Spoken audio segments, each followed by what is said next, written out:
I call Marama Davidson. Madam Speaker, very pleased to have seen the Coroners' Access to Body of Dead Person Bill come through to this third reading in this House, and I know that all throughout the readings my colleagues have upheld the whakapapa of this particular change in law, which is about requiring coroners to take cultural considerations, tikanga Māori and expectations of other cultures into account, and particularly around deciding when whānau can remain with their tūpapaku, with their loved one who has passed on. And so I feel, as is appropriate in this third reading, recount that story that when I think 2016, Me Tere Ture raised with the Māori Affairs Select Committee.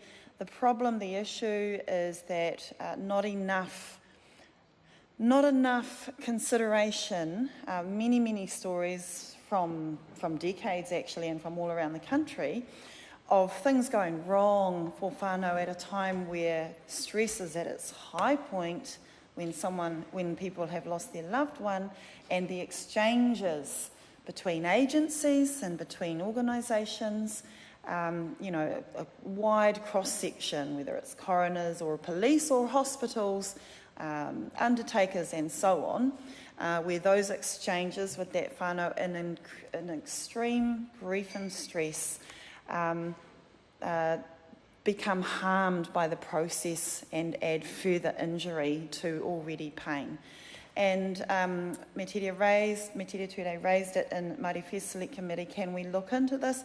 And of course, every single person in the Select Committee had their own associations and stories, Māori or non-Māori, of how we could do better, how traumatised people can become in that moment of grief when those exchanges go wrong, when those processes go wrong.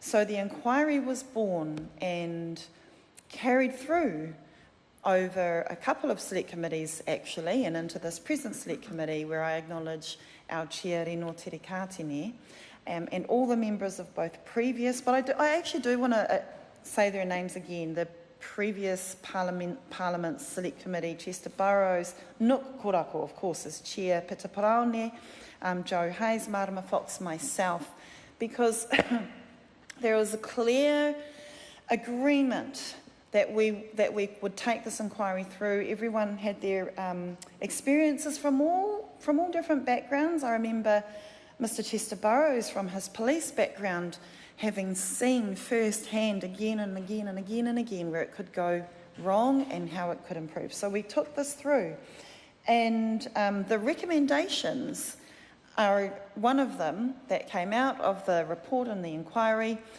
picked up on this very recommendation, this very bill that we are finalising today in the House. So the recommendation, it was sort of an overview of improving cultural consideration as one of the sort of top umbrella recommendations, and a couple of points under that have been why we are able to make in this bill an amendment where section 26 of the Act requires coroners, when determining whether a person should be allowed to remain with the tūpapaku, also consider tikanga Māori and expectations of other cultures. So incredibly pleased to see the starting point of that inquiry and the recommendations from the report into that inquiry be picked up by this House. And we've got more work to do, if I could, on this third reading. Also going forward, we also need to look at the capacity issues of the coronial system, and picking up on the Law Commission's report actually of 2015 around death, burial and such matters. And so we've certainly got a pathway forward. The capacity issue was a massive one actually that we heard about in full alarm. With the rest of my time, I'd like to acknowledge some of the stories of why this particular bill is so important, and particularly whānau. I believe Honourable Shane Jones referred to other cases, particularly the death of a baby. Death of babies is, well, the worst thing that can happen, I would think. and the separation of that baby from whānau, and how there are still mamas in particular living with the trauma of a process gone wrong.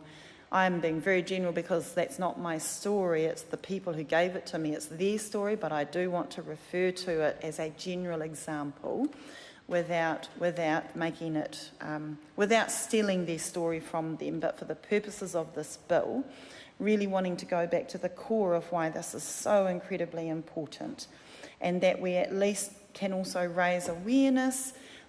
This is a win-win-win for everybody when we have got whānau who are feeling, well, as supported and as loved as they can feel in a moment of utter grief.